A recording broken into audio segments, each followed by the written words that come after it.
Olá, gente!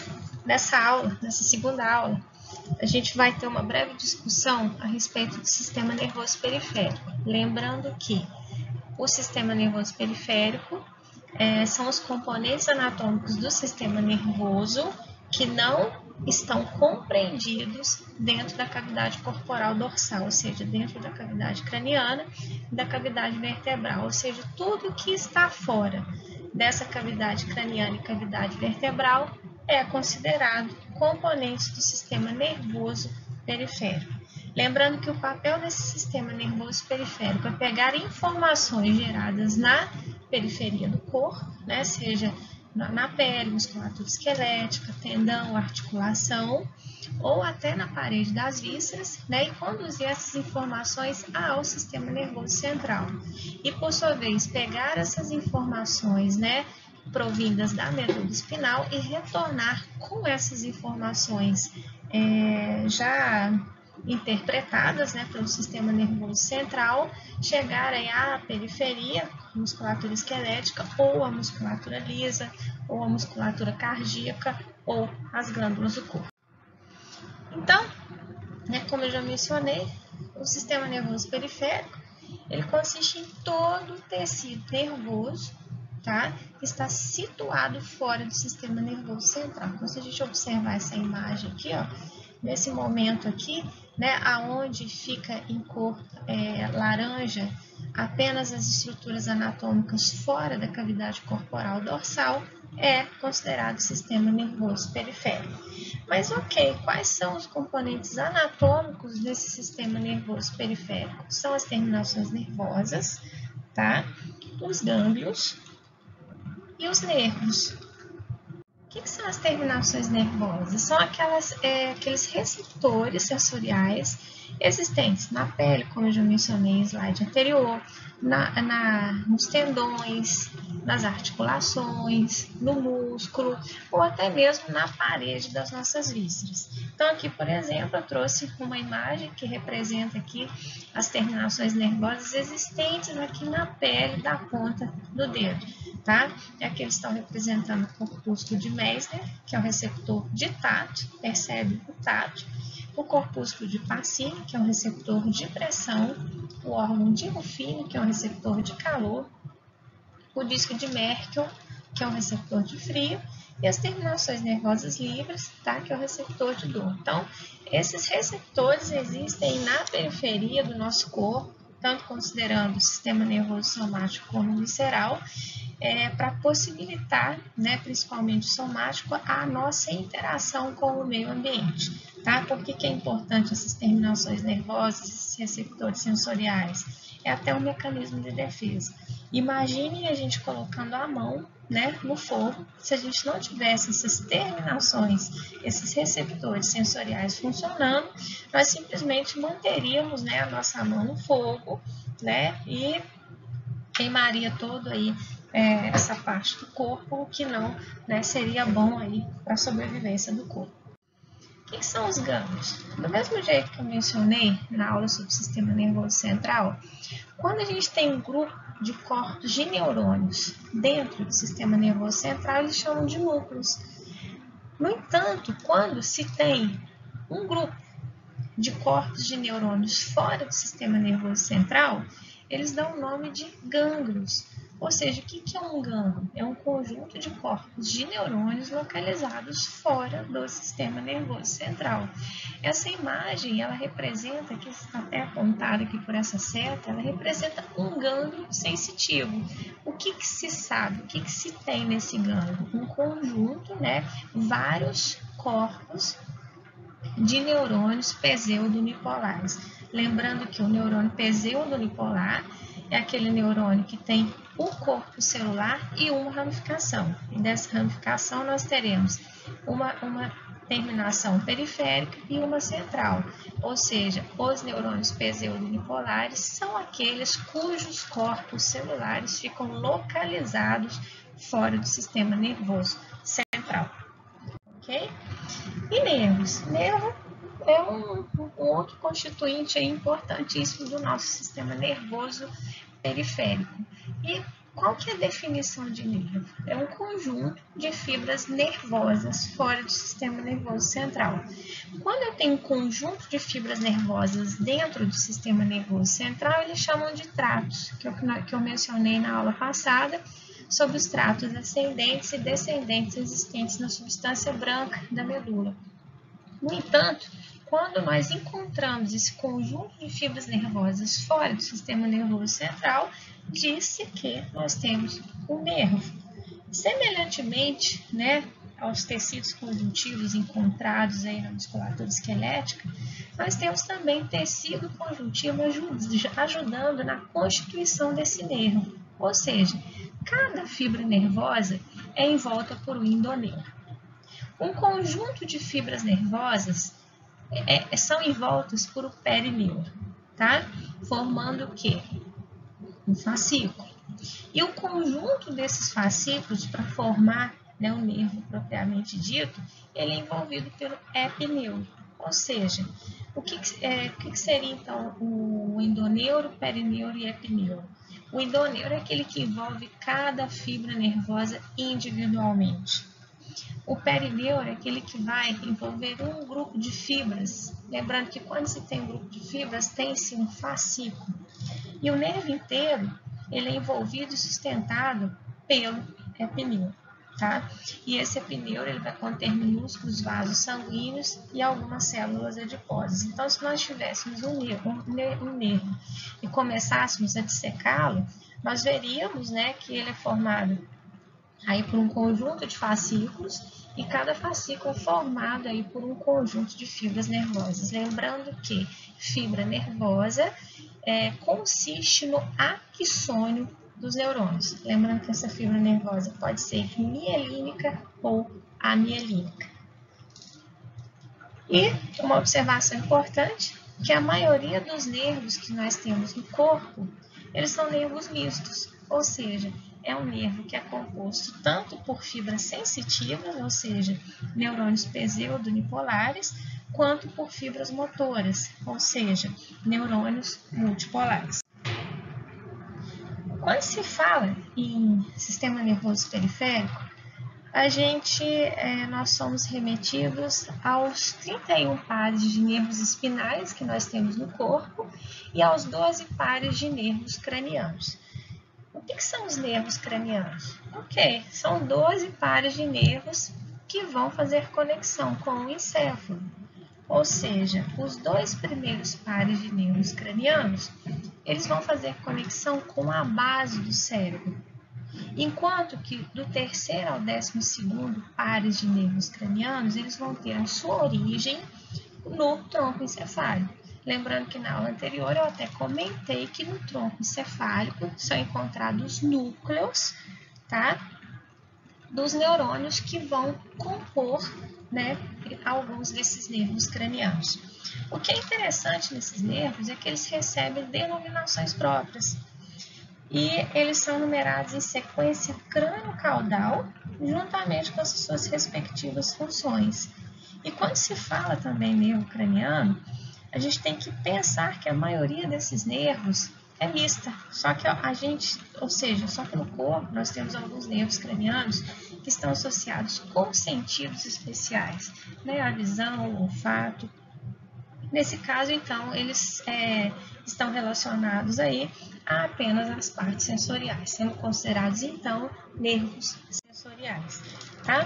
Nessa tabela, eu trouxe aqui os 12 pares de nervos cranianos, com seus respectivos nomes e suas funções. O primeiro par é o nervo olfatório, é o nervo sensitivo relacionado ao olfato. O segundo par é o nervo óptico, ele é responsável pela percepção visual, porque ele vai estar conectado ali com o globo ocular. O terceiro par é o nervo oculomotor, que é um nervo que vai inervar os músculos que movimentam o olho. E se nós nos lembrarmos da aula anterior, a sua origem é a partir do mesencéfalo. O quarto par é o nervo troclear, que também inerva os músculos que movimentam o olho. O quinto par é o nervo trigêmeo. Esse nervo trigêmeo ele apresenta uma raiz sensitiva e uma raiz motora. Lembrando que a raiz sensitiva ela é muito maior que a raiz motora. Por isso que na função descrita aqui na tabela, disse que ele é responsável pela sensibilidade de quase toda a cabeça. Inclusive, as áreas do rosto, né, que essa parte sensitiva do nervo trigêmeo inerva, era dividida em porções V1, V2, V3. O sexto par é o nervo abducente, que semelhantemente ao terceiro par e ao quarto par, são nervos que também inervam os músculos que movimentam o olho. Então, baseado nessas funções, a gente considera que o terceiro par, o quarto par e o sexto par, eles são nervos basicamente motores, porque eles que irão mandar as informações para os músculos que movimentam o olho. O sétimo par é o nervo facial, e ele é responsável pela sensibilidade gustativa e pela inervação de glândulas e musculatura lisa e esquelética. O oitavo par é o nervo vestíbulo coclear, o próprio nome diz, né, relacionado à audição e o equilíbrio. O nono par é o nervo glossofaríngeo. Esse nervo, ele envia impulsos motores para os músculos da faringe e impulsos sensoriais para a língua, faringe e orelha. Então, vê-se que o nervo glossofaríngeo é um nervo misto, né? Sensitivo e motor. O nervo vago é o décimo par. Gente, um nervo importantíssimo, que eu acho que eu já mencionei na aula passada também, que 70% das fibras que compõem o nervo vago fazem parte do sistema nervoso parasimpático.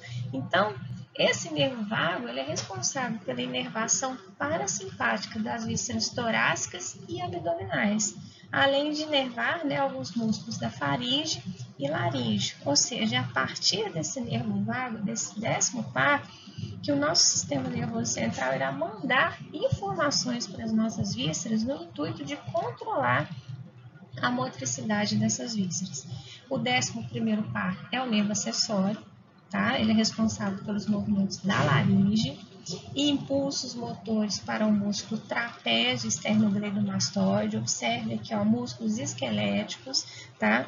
O músculo trapézio e o músculo esternogledomastoide, eles serão inervados aí por nervos, por fibras provindas aí dos nervos espinais, mas eles recebem também fibras aí advindas de um par de nervo craniano, que no caso é o nervo acessório. E o 12º par é o hipoglosso, tá? É um nervo motor da língua, porque ele vai inervar os músculos que movimentam a língua. Então, são esses 12 pares de nervos cranianos. Lembrando que o primeiro e o segundo par originam-se na base do crânio, e do terceiro ao 12º se originam do tronco encefálico, iniciando ali no mesencéfalo, terminando aí nas regiões do bulbo. Então, observe aqui que interessante. Aqui, nós temos o nervo olfatório, que é o primeiro par, que é a base do cérebro, tá? O segundo par é o nervo óptico. Ele sai aqui dessa estrutura bem na base do cérebro, que recebe o nome de quiasma óptico. O terceiro par, que é o óculo motor, ele sai aqui da região posterior do mesencéfalo, tá? O quarto e o sexto par, eles vão sair aqui entre mesencéfalo e ponte. O nervo trigêmeo, que é o quinto par, ele vai sair aqui na porção lateral da ponte, tá? O nervo facial, juntamente com o nervo vestíbulo coclear e juntamente com o nervo glossofaríngeo, eles vão sair aqui, esses demais nervos aí vão sair aqui dessa região bulbar, ou seja, da região situada entre as pirâmides do bulbo e a oliva do bulbo, tá? Então, eu trouxe essa imagem aqui para vocês conseguirem entender de onde que esses nervos cranianos se originam. Lembrando que os corpos desses neurônios, eles estão localizados dentro da massa aí do tecido nervoso que constitui o nosso tronco encefálico. E os nervos espinais? Ok. Então, se eu for pensar em nervos cranianos, esses nervos eles estão inervando aí as estruturas aí presentes no nosso crânio. Ele pega músculo relacionado à movimentação da língua, a deglutição, eles são responsáveis pela inervação parasimpática aí das nossas vísceras. E os nervos espinais? Os nervos espinais são 31 pares. Eles se originam da medula espinal. tá? Por isso que a literatura considera a medula espinal como uma estrutura segmentada, dividida em 31 segmentos, embora, se nós tivéssemos aqui uma medula, né, de verdade, nós não veríamos essa segmentação, mas nós veríamos que de cada lado da medula saem essas ramificações que recebem o nome de nervos espinais. Então, são 8 pares de nervos cervicais, 12 pares de nervos torácicos, 5 pares de nervos espinais lombares, 5 pares de nervos espinais sacrais e um coxígeo.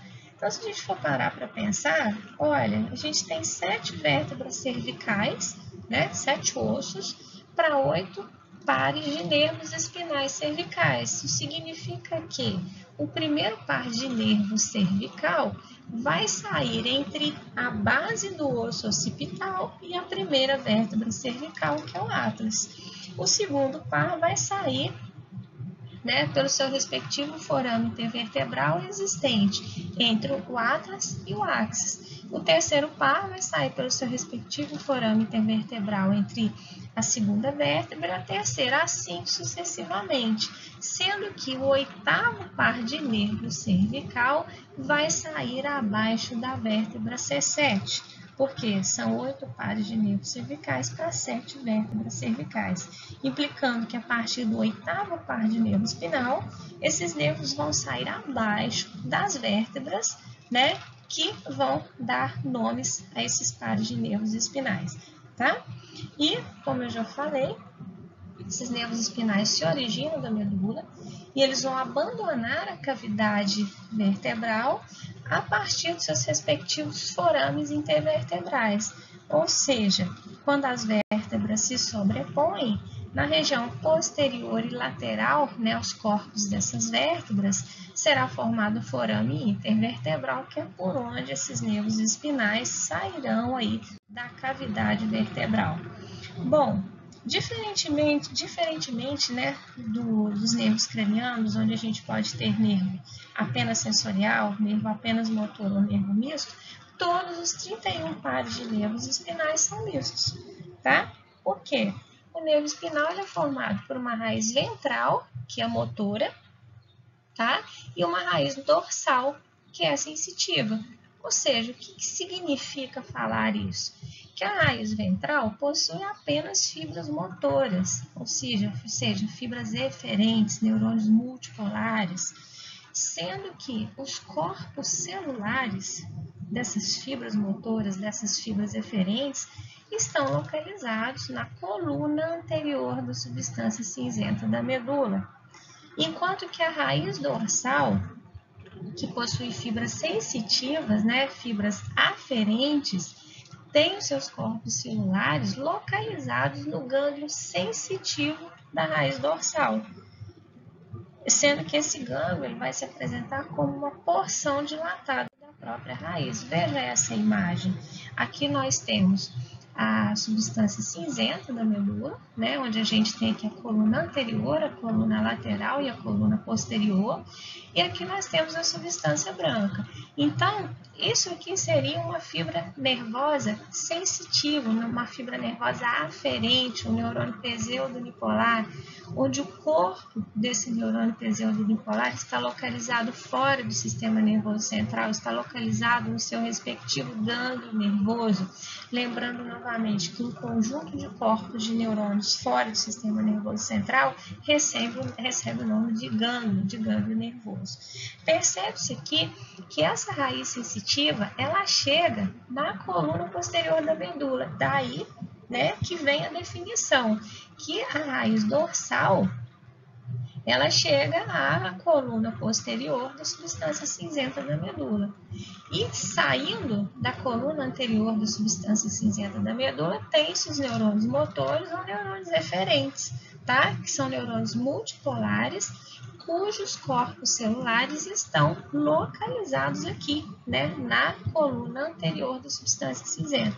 Então, quando mais aqui, né, um pouco afastado aqui da medula espinal, essa raiz ventral se junta, aliás, essa raiz dorsal, que é sensitiva, se junta à raiz ventral, que é motora, forma-se o nervo espinal propriamente dito. Daí, né, dizer que os nossos nervos espinais são nervos mistos. Claro, porque ele é constituído por raízes sensitivas, né, por fibras sensitivas e fibras motoras. Aqui nessa imagem ela é um pouco mais didática, tá? Aqui nós temos novamente a substância cinzenta da medula, a substância branca. Nós vemos que esses vários filamentos aqui são as radículas, né, que vão sair aqui da coluna anterior lateral e da coluna posterior lateral, e mais lateralmente a medula vão formar o nervo espinal propriamente dito. Então, é possível, né, claro, nessa imagem, nós observarmos que aqui nós temos um gânglio sensitivo, tá? Um gânglio espinhal, que é uma porção dilatada da raiz dorsal, porque a raiz dorsal ela chega à coluna posterior da substância cinzenta da medula. E aqui nós temos a raiz ventral, que é motora, onde os corpos celulares estão localizados aqui, ó, na coluna anterior da substância cinzenta da medula. Então, essas raízes, né, raiz ventral com raiz dorsal se unem, formando aqui o nervo espinal propriamente dito, que é onde aqui eu colori aqui de vermelho. No entanto, né, como nosso corpo aí é uma estrutura tridimensional, né, com largura, comprimento e espessura, apenas um nervo, né, apenas uma projeção desse nervo espinal não seria suficiente para inervar toda a nossa área de superfície. Então, o que o corpo fez? Ok, formei aqui o nervo espinhal, tá? Essa partezinha aqui, né, que é a junção de uma raiz ventral motora com uma raiz dorsal que é sensitiva, mas imediatamente esse nervo ele emite ramificações. Ele emite duas ramificações anteriores, que são chamados ramos comunicantes cinzento e branco, tá? Esses ramos, eles vão conectar esses nervos espinais aí com um gânglio do tronco simpático, que vai ser discutido aí na aula Sistema Nervoso Autônomo, e emite aqui um ramo ventral, que é como se fosse uma continuação desse nervo espinal,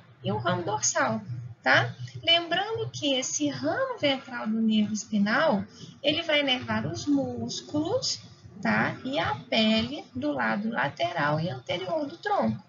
Enquanto que o ramo dorsal, né, o ramo posterior do nervo espinhal, inerva os músculos, as articulações e a pele do dorso ao longo da coluna vertebral. Então, vamos imaginar aqui essa estrutura aqui saindo aí do seu canal vertebral, da sua cavidade vertebral, tá? O nervo, aqui nós teremos praticamente aqui, né, esse nervo espinal aqui saindo pelo seu respectivo forame intervertebral e ele emitindo duas ramificações anteriores, uma como se fosse a continuação do próprio nervo espinal e uma dorsal. Se nós imaginarmos aí o tronco, esse ramo ventral do nervo espinal vai inervar as partes anterior e lateral do nosso tronco, enquanto o ramo dorsal vai inervar a região posterior, ou seja, o dorso do nosso tronco, tá? Então, aqui só para mostrar que medula espinal, aqui seria a raiz sensitiva, a raiz motora, eles se juntam, formam o nervo aqui. Só que aqui nessa imagem não dá para a gente visualizar aí essas ramificações aí, esses ramos ventral, dorsal e os ramos comunicantes. Aqui é só uma ideia de como seria a disposição aí desses nervos espinais em cada segmento medular. Tá?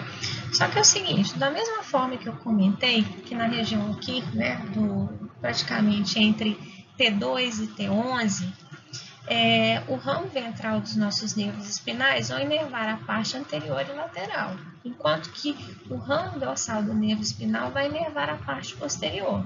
Só que o que fica claro para nós? Acima, né, de T1 e abaixo de T12, as áreas do nosso corpo a serem inervadas, elas são muito maiores, né? Diferentemente aqui, né, entre T1 e T12, que é como se fosse um cilindro. No entanto, acima de T1, nós temos quem?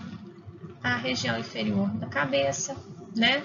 Nós temos aqui o ombro, nós temos os membros superiores, enquanto que abaixo, né, de T11 e T12, nós vamos ter o dorso, né, ou seja, a região glútea, nós teremos o períneo, a gente vai ter a parte anterior da cavidade pélvica, e nós teremos, né, os órgãos genitais e ainda os membros inferiores. Então, para dar conta, né, de inervar todas essas estruturas aí que formam o nosso corpo, o nosso sistema nervoso periférico desenvolveu as estruturas que eles dão o nome de plexos nervosos.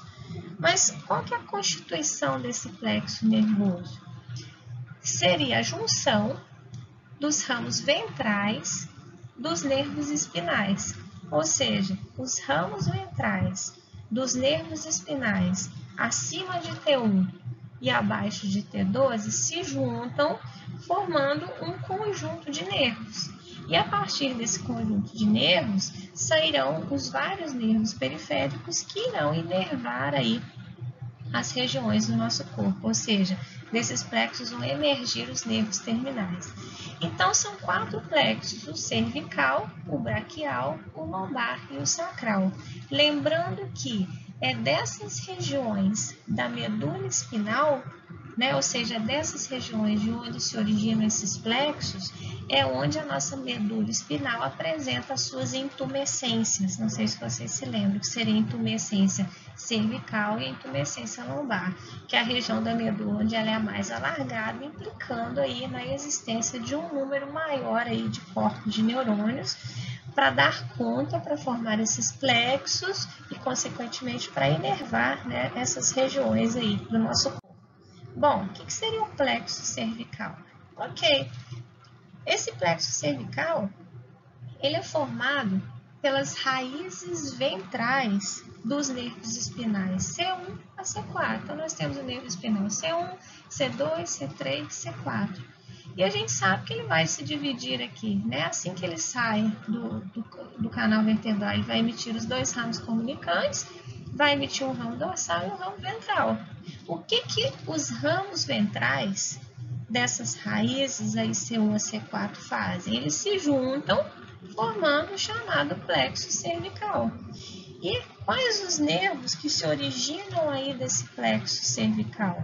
O occipital, o nervo occipital menor, tá? Que vai pegar essa região aqui posterior, né, da cabeça, próximo ao osso occipital. O nervo auricular magno, que pega a região da orelha. O cervical transverso, que pega a região anterior aqui do pescoço. O nervo supraclavicular, né, que vai inervar os músculos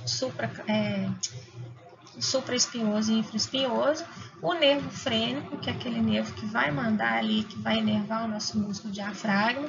Então, são os nervos, né, que vai inervar a pele e os músculos do pescoço, e parte da cabeça e ombros, e vai também, né, ajudar na formação do nervo frênico, que vai inervar o nosso músculo diafragma, tá?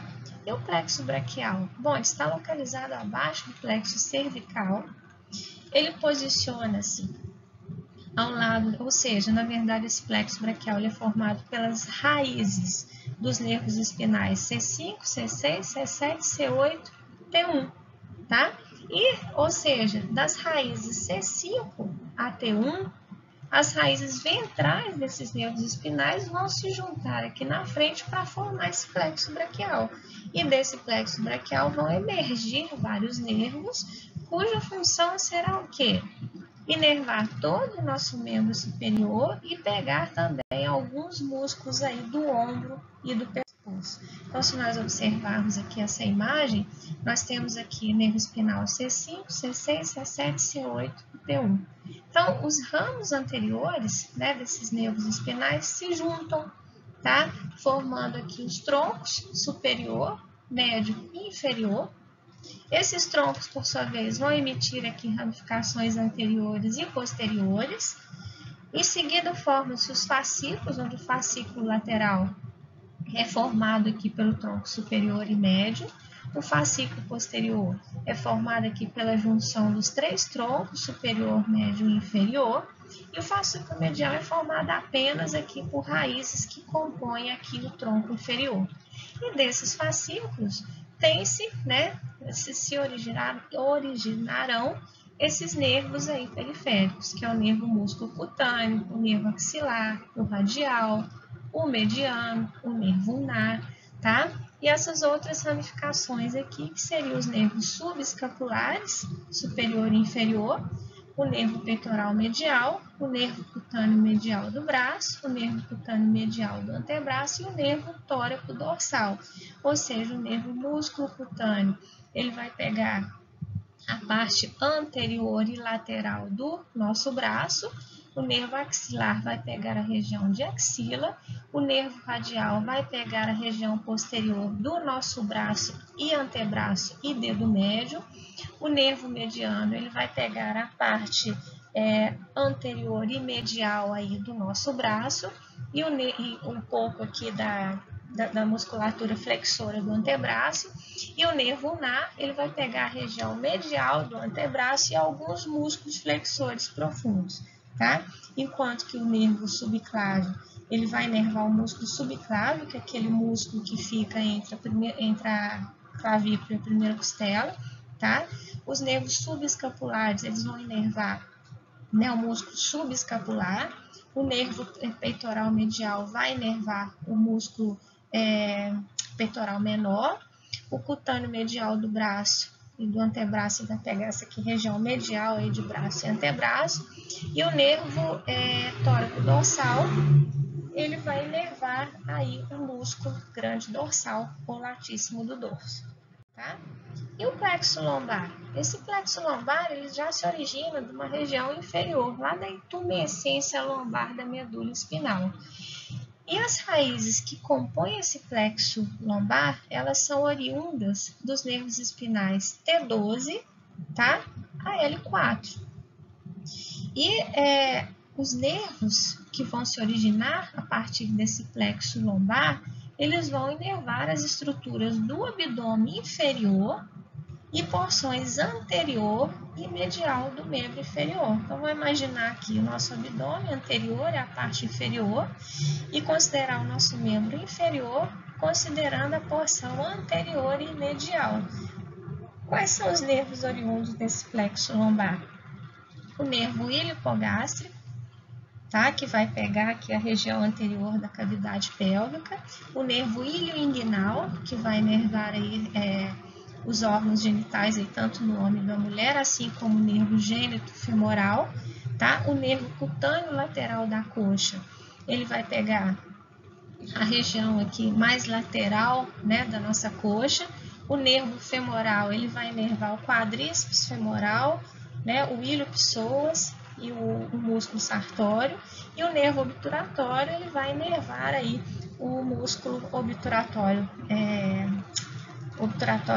acho que lateral, aliás, e os músculos adutores da articulação do quadril.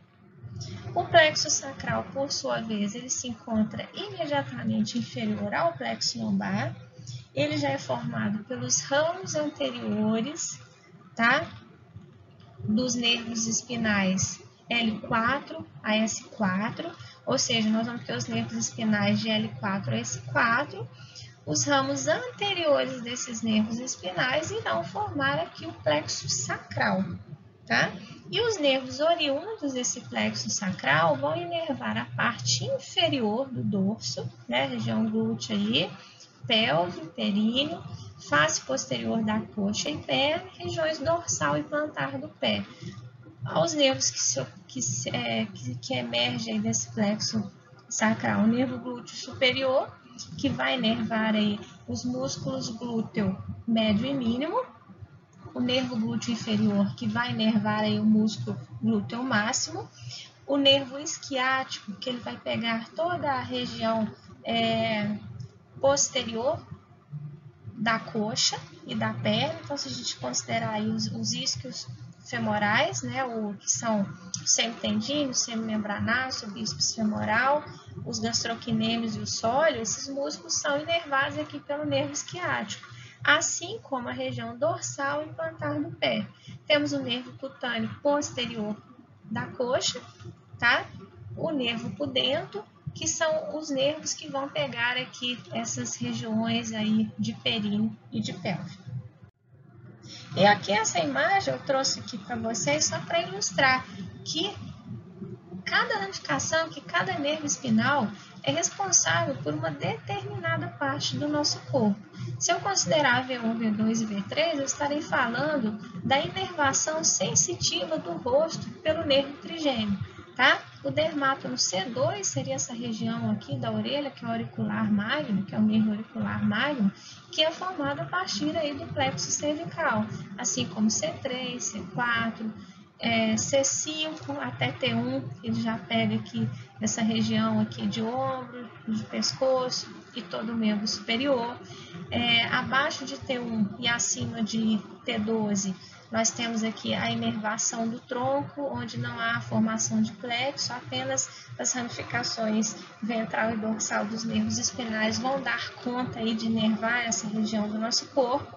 E abaixo de T12 é necessário o plexo lombar e sacral para pegar essa região anterior aqui, né, do nosso abdômen, a região posterior aqui, que é a glútea, o períneo e todo o nosso membro inferior. Então, basicamente, né,